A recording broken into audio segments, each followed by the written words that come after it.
news was the return of the fire-engine red Factory 500 Cagiva in the hands of Italian Pier Francesco Chili.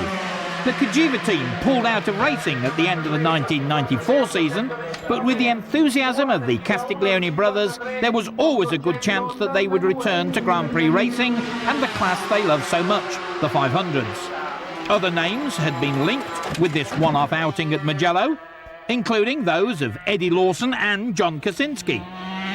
Australian Superbike World Champion contender Troy Corser had been riding the bike in test sessions at the Misano circuit the previous week, but had allegedly turned down the opportunity to ride the bike in the Grand Prix because of not enough practice.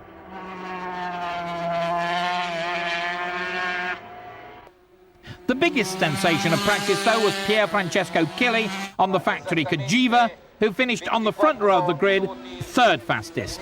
Now a regular in the Superbike World Championship, Chili took full advantage of his wildcard outing to show that he has still got what it takes to ride a 500, despite a 4-year layoff. Other riders had been offered the ride, it was rumoured, but it's difficult to believe that anyone could have done any better than Frankie did. We came over here, we did a bit of testing. Paleo asked me whether I was feeling comfortable with the bike and what I could do, which was only guarantee him that I would do my best. So if they also tried their best, I would probably make a good result. A hot day here at Mugello, and there he is, Michael Doohan, in pole position once again for the 6th time in a row, but nursing an injured finger. Shinichi Ito, second fastest with a sudden spurt at the end of the final qualifying session. Then Pier Francesco Chili bringing the Cagiva back, and to the delight of the Italian crowd on the front row of the grid, third fastest in training.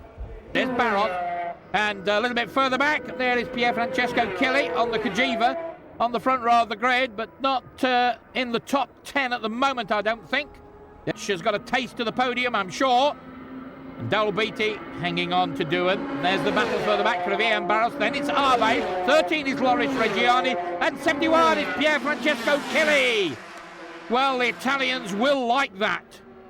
7, Ito. 5, Pooch. And here comes Chili trying to fight his way up towards the front of the pack. Well, he's making up for lost ground. Remember, he qualified on the front row of the grid. And, oh, Chili has made a big mistake. Look at that. You can see the marks where he went right into the gravel trap. Well, he stayed on board, but he's lost an awful lot of ground. Well, what a shame. And further back, in 10th, 11th and 12th places, number 2, Cadalora, 71, Chili, and 45, Scott Russell, the 1993 Superbike World Champion, making his Grand Prix debut for Lucky Strike Suzuki. And Chili again getting Cagiva out of shape as he looks to get back onto the top 10. Cadalora not in his accustomed place at the front of the field, and Kenny Roberts, I'm sure, won't be too pleased about that. Cadalora, number 2 on the Marlboro team Roberts machine. And Chili and Cadalora trying hard off the track and almost on the grass. And under pressure from both Chili and Scott Russell. Well, not a bad debut for Scott Russell. He's in good company at the moment. And a little bit further back, I think we saw a glimpse of Bernard Garcia on the Rock Yamaha. And here comes Russell winding up the Lucky Strike Suzuki. Can he get past them both? Well, Chili, no, pulls out of the slipstream. He's on the inside. Has he got the better line? He has.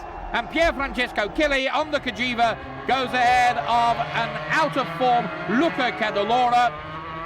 Cadalora drops to 11th.